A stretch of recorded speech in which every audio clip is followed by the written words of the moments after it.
On this episode of Athletic Training Chat, we have a repeat guest, Mike Watkins. Mike was on our race and athletic training roundtable back a year or so ago.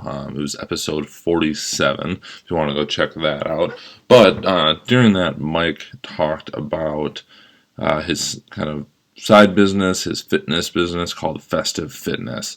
And now, over the course of time, working through a pandemic, how Festive Fitness is operating is different, and that's what we talk about. So it's really turned from what Mike was doing full-time to now being his side business, along with working in an orthopedic clinic. It's a really great story, talking about some very important aspects of finding your specific target audience, serving people that have a need, and you can just tell Mike's passion for it, and it's really just interesting and very fascinating. So if it's something you're ever considering doing, this is an episode worth listening to. As always, we are powered by Mueller Sports Medicine. I know they've got a lot of exciting things coming down the pipeline. I've been talking to a few other athletic trainers about it, and they are really excited to see where some of these things are going here in the near future. So please check them out. But without further ado, please enjoy this episode with repeat guest, Mike Watkins.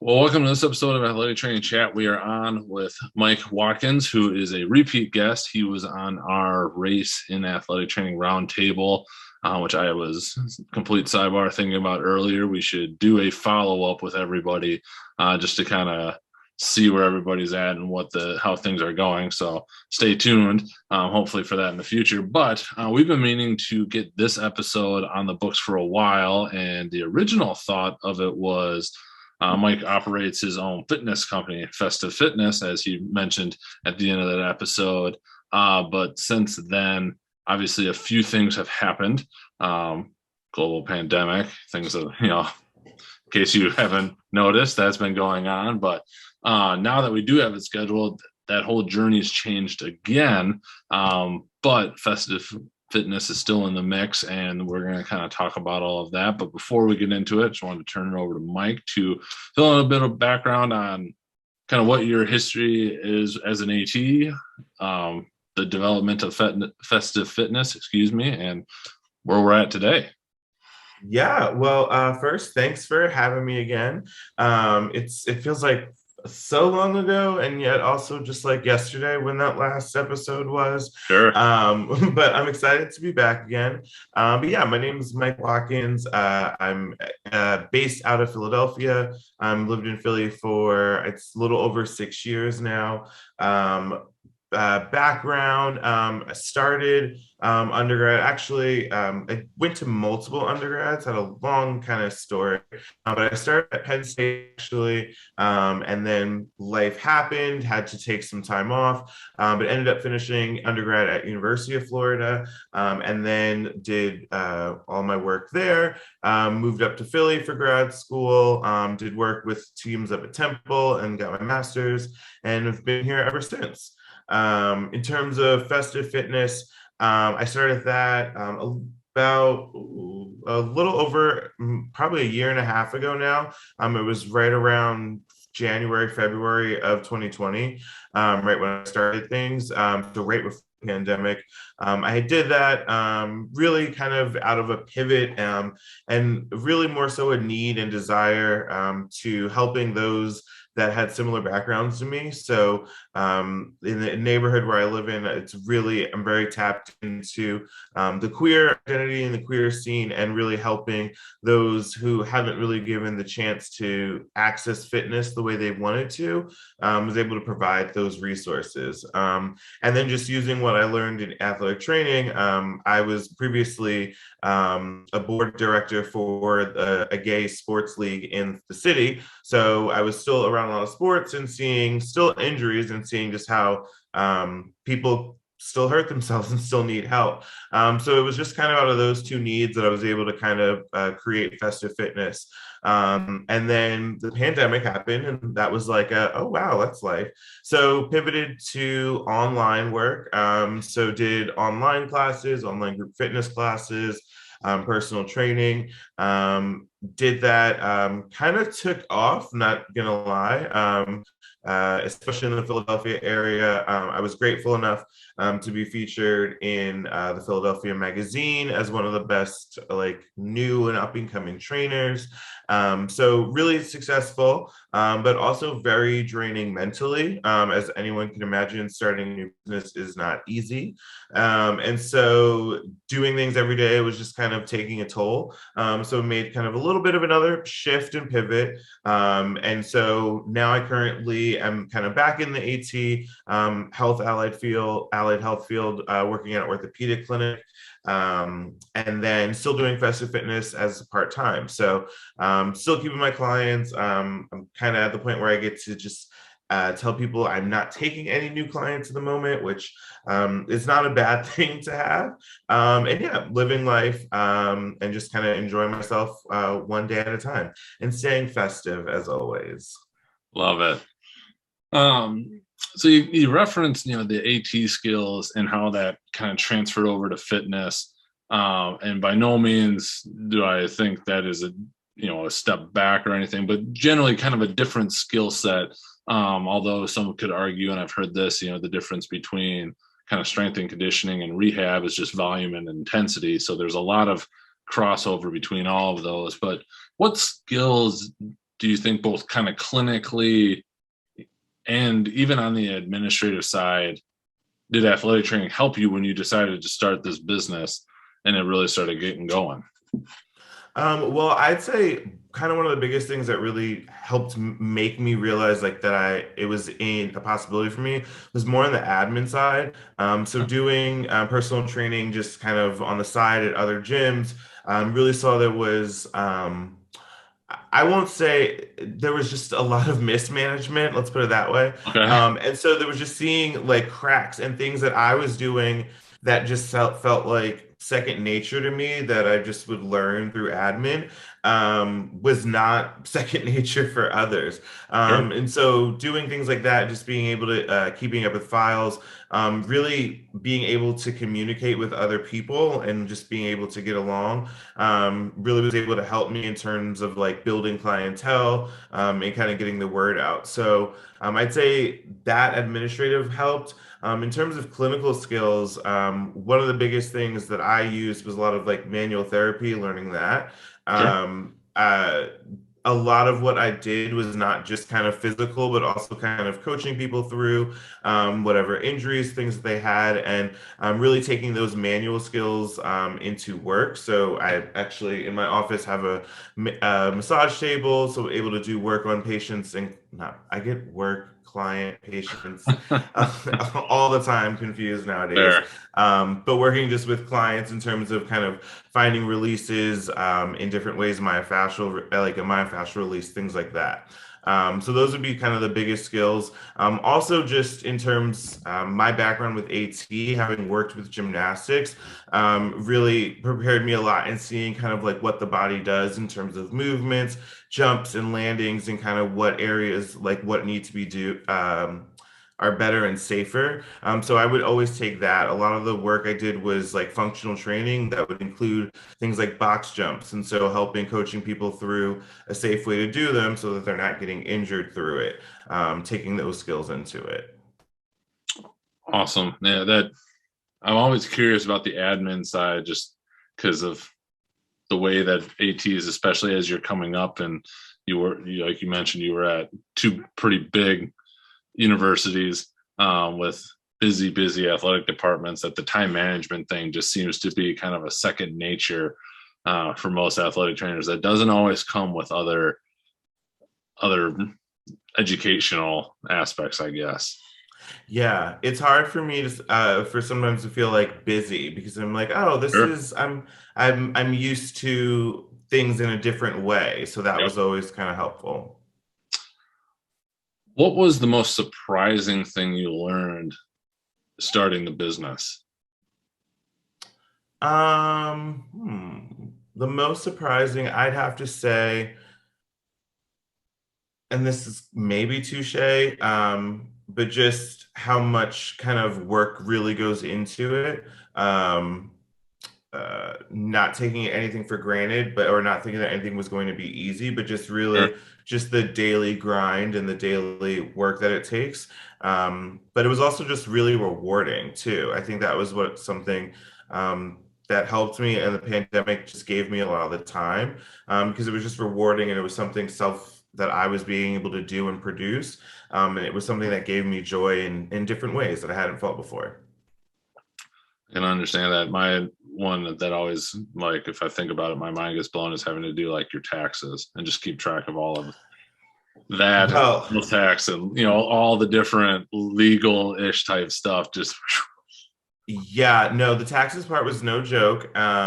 Shout out to friends who are lawyers and who can do accountants and looking things over in that way.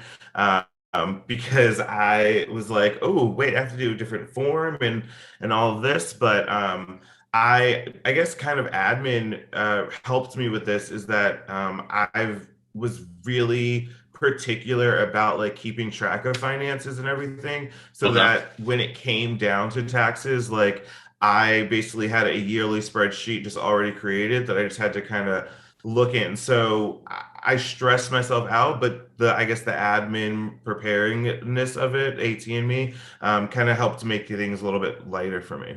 awesome.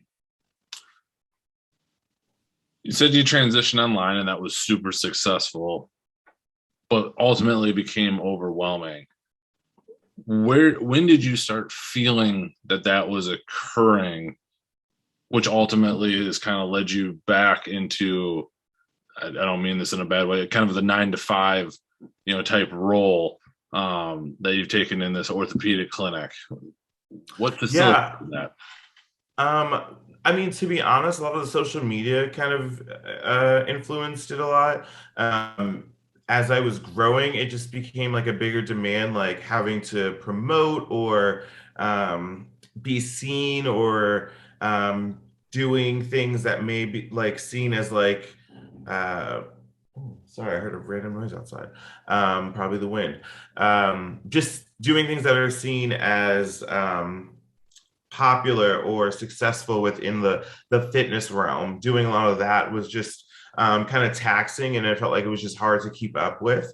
And then just in general, just kind of my own desires. Like one thing about that I was really particular on is that I never considered myself really a personal trainer. I still always referred to myself as an athletic trainer. And so there was just a part of that that I was still just missing and still wanted to get back to. And so a combination of things and just really a lot of self-reflection just really kind of said you can still do things, but just doing it in a different way, in a different capacity will really allow you to still show up.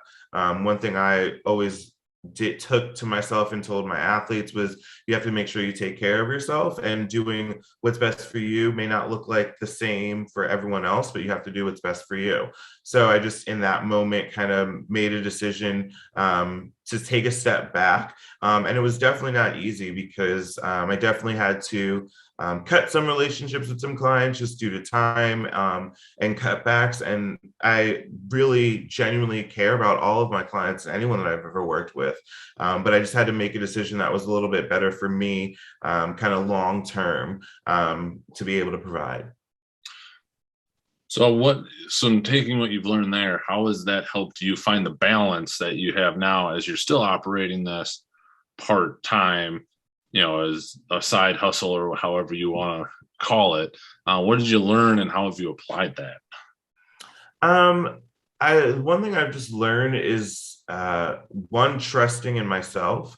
Being, I guess, a lot of times I really faced a lot of negative self-doubt. And doing the business really allowed me to know that my own work can stand on what it is. And then also just being able to have boundaries and being able to say no when needed to. So I'm not able to be available to my clients at all times, and they know that. There have been times where, due to work, I'm not able to make it to see a client in the way they wanted to. So we switch things up and they get another workout instead of meeting with me like in person. So I'd say the flexibility on my clients' end, as well as myself, to being able to adapt in that way is something that I've taken with me. Have you found anything that's allowed you to create that trust with your clients to, call an audible at the last minute, which obviously is not convenient for you or them, but to be able to have that strong relationship with them? Have you found anything that's been kind of a key factor in that?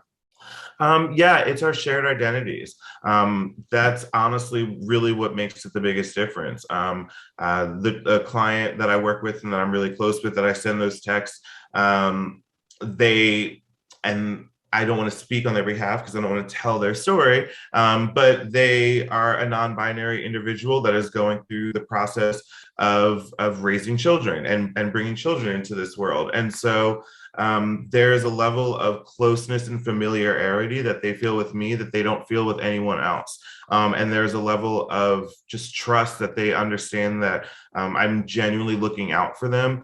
And it really is the same for me. And that's why I still keep my clients and still work with them, is I get that same feeling that I working with athletes that I get from my clients, because a lot of them haven't been seen in the way that they deserve to have been seen before for several reasons. And so me giving them the care, the time, and understanding and explaining things to them helps them so much.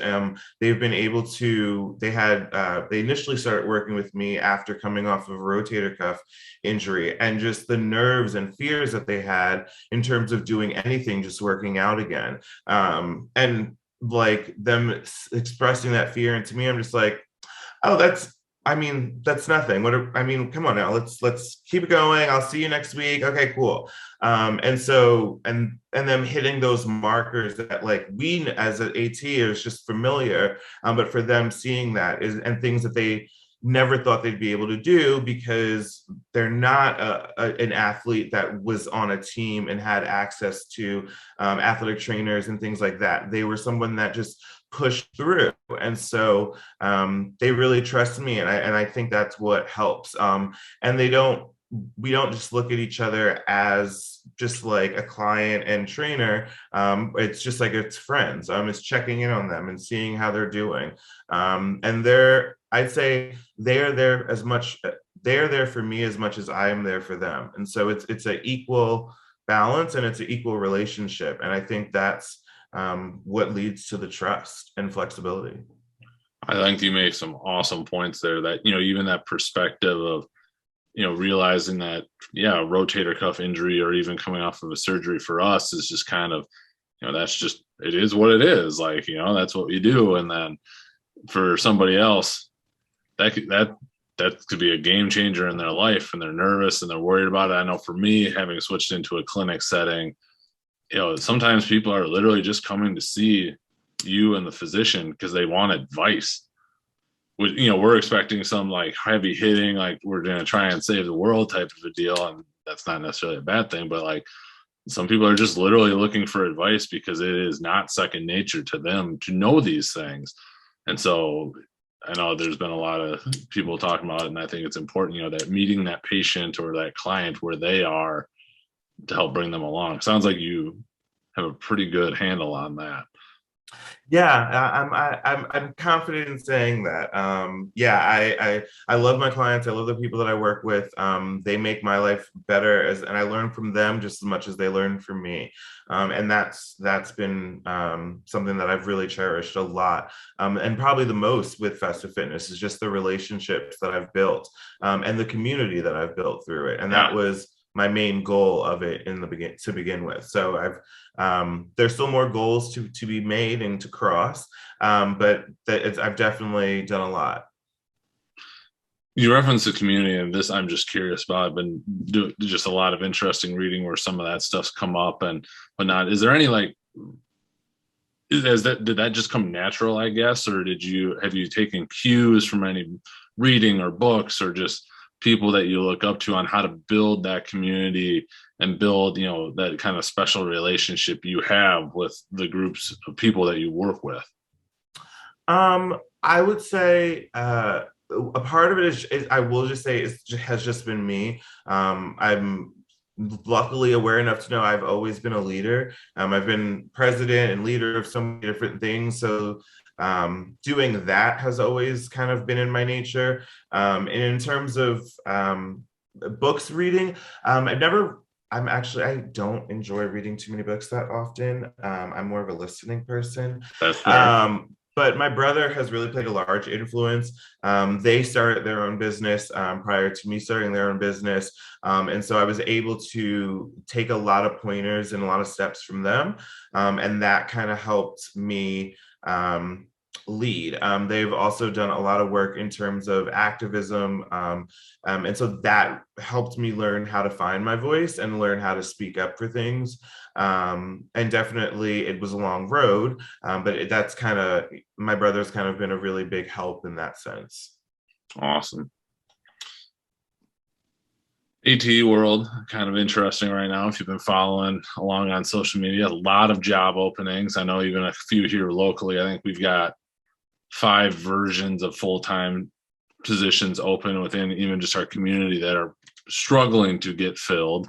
And ATs are looking for some different avenues. Some of those might be more entrepreneurial. Hopefully some things will be changing with some state license laws. And I know in Wisconsin, it just opened up that we no longer need a physician signature on protocol, which kind of opens the door to starting some deals. At least you don't have to find a physician to like you enough to give you their signature Right. in order to get going. But what advice would you have for ATs that are maybe looking to be more entrepreneurial, either starting their own clinic or kind of moving into the fitness realm?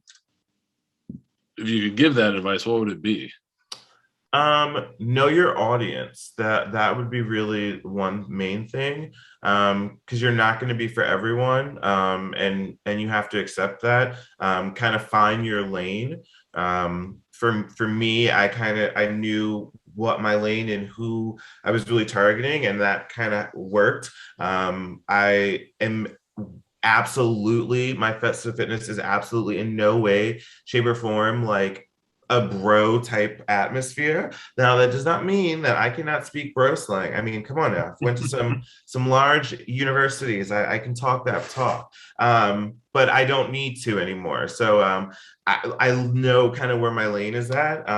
People who want to talk about RuPaul's Drag Race in the middle of doing squats, that's things like that. These are things that I'm able to talk with, and so that's really helpful. The other thing is have a great support system.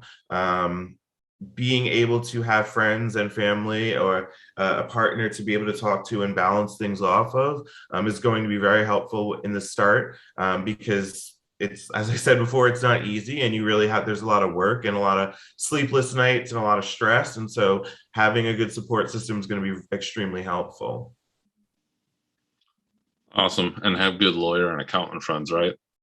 Yes, those parts help too. Yeah, I need to work on. I've got a financial guy, but I still need the lawyer. At least he can get me to places. So, anything else around festive fitness that we didn't cover that you would like to cover before we move into these athletic training questions? Just that it's something that still brings joy to me and brings joy to others, and I'm honestly truly grateful about it. And that's probably one of the most important things. The success or the accolades and all that have been nice, but mostly unexpected. But just really the community and the relationships that I've built have been something that have been truly important and impactful to me, and I hope to others that follow. I think you nailed it. You hit it on the head. And there's a really good article out there that called 1,000 True Fans. And basically the premise of it is if you wanted to grow to something massive, if you can find 1,000 like diehard people that just love your stuff out of the, umpteen hundreds of millions of potential customers, you're gonna be just fine. And obviously, I think that scales to something that, even though you've been talking about, you found your fans, i.e., clients, and your people you care about, and all the rest of that good stuff has come with it because you haven't worried about all that stuff.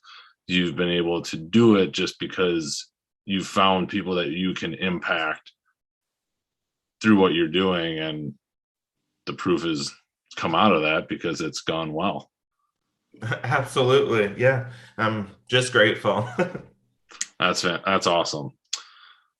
Ready for the athletic training chat questions? Bring them on. All right.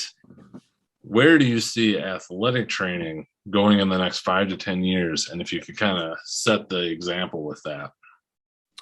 Are we talking like where I would personally like to see it, or where do I think that it's going to go based on current trends? Could I ask for both? Because I'm curious about both. Yes. So I'd say based on current trends, I think it's going to still be increasingly difficult for marginalized people to advance in the profession. And I think that it's going to make access just a lot more difficult. I personally was never a big fan of the whole shifting to a master's version because one, our salaries don't add up enough, and two, it just places more burden on those from like financially hardship backgrounds to get through.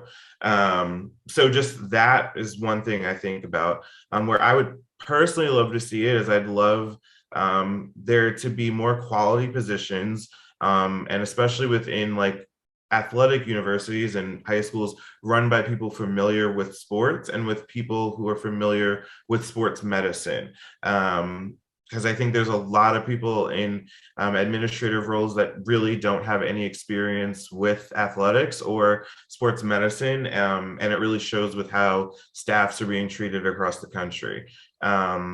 I would love to see our salaries increase. You mentioned just how there just are a lot more positions open, and I see it. I get like Indeed alerts just because I'm always checking and looking out, and I'm always just like, yeah, still not worth the Right. money for it. In my position now at a clinic, I make more than what I made when I was an athletic trainer for club sports at a university. So, and my time commitment is a lot more controlled. So it's hard to like balance it out. And at the office where I work at, there's a lot of athletic trainers. Like a lot, and we all talk about like we would love to go back to full-time sideline, but just it doesn't add up for it. So I would love to see things change, that would make things open up more, or more efficient, or more equitable, like for people, because part of it too in terms of with money is that locations do mean a lot. So being in a rural area is going to be a lot different than living in a city. Yep. So finding ways that it can be set across the board for everyone, no matter where you're at, would be helpful. And not just always being told, oh, here's this brochure, print this out and present this to your employer, as if like your employer can't match you back with like, oh, this is market value. So Right. that would be the biggest thing. I'd love to see a little bit more, I wouldn't say structure, but a little bit more groundwork expectations, in terms of like I feel like AT programs do a really great job of preparing you what to expect like in the athletic training room, but not as much of what goes on outside. So really just more resources for that. And I know that there's a lot of people and a lot of hardworking people doing that already. But it would just be nice if it was didn't have to feel like you had to jump over hoops to kind of get the resources and support that people may need. I'm with you. I think for the job side, we need to get recognized by Medicare, because I think that would be a game changer. Because then I think a lot of other insurances would fall in line. Hence, value starts going up because your services are better to be able, to generate revenue. And then I'd love to see some more athletic trainers get into athletic director roles and kind of change the game there a little bit. So I hear you there. Yeah, and I mean it's also just so would love for more ATs to work their way up, but I also have just seen it's very difficult to work your way up in those Yeah. positions. There's not a lot of one, you may not have the resources to do all the additional like meetings and whatnot that it would take, and then also I don't feel like athletic trainers are looked at or seen. In that view. I think a lot of people in administrative positions just still see athletic trainers as just kind of like the help and a way that like saves them from liability. And Yeah. so until there's more of an understanding, I hate to say see like, ooh, things are going to be like amazingly better, but no, I'm a little pessimistic. Can understand that. What advice would you give yourself as a young athletic trainer if you could kind of set when you would go back to give that advice? Um, mm,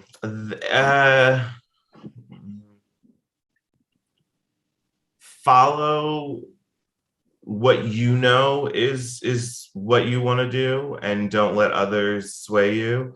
Um, and also, I would tell my I would say don't stay as quiet as you were. Not that I've, if you can imagine, me a quiet person is not often, but things that I definitely should have been a lot more vocal about, or I won't say should have, I could have had an opportunity to, I didn't, and I wish I didn't, because I know I could have had quite an effect had I done things differently, but it is how it is. Fair.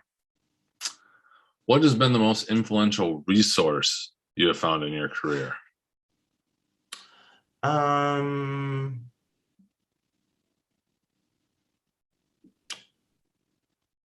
Honestly, I'd say the friendships and the connections with people that I've made.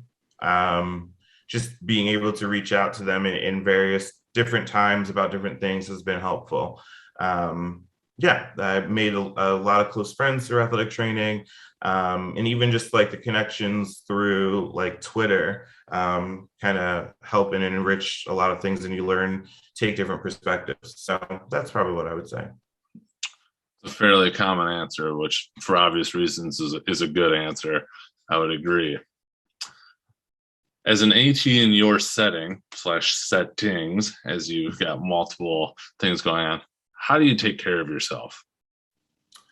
Therapy is one. Shout out to my therapist, because I think we should all go. It really helps, not just unpack like date things at work, but just so much that people have going on in their lives.